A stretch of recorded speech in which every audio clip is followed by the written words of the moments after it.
This is from Antonio. Worldly principles or philosophy direct us to do what feels good and build our own success. Doesn't that differ from scriptural principles of living a life of service to others? Well, Antonio, you've said it well.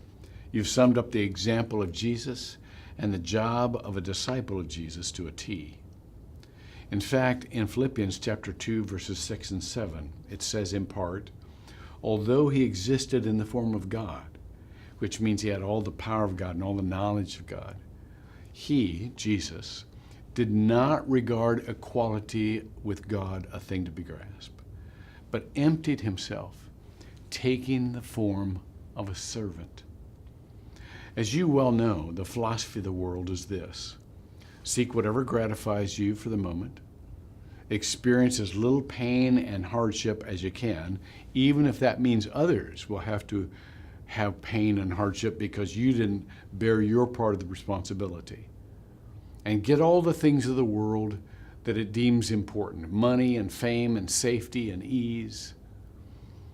While the latter goods are not necessarily evil, none of them will give the fulfillment and the purpose and the love that you can only find in God. We are meant to be servants. If there is pain to be borne, we're meant to bear it.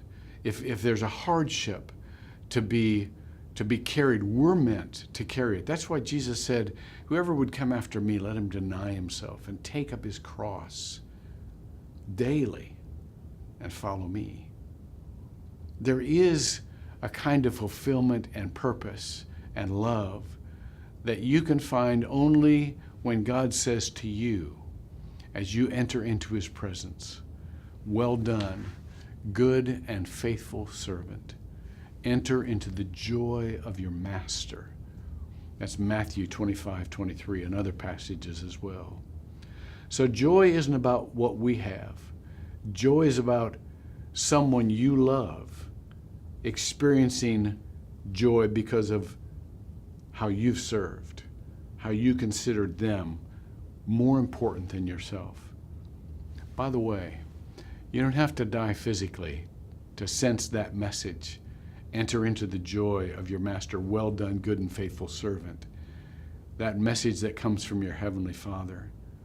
He speaks it often, if you listen hard, whenever you have denied yourself for another person's good.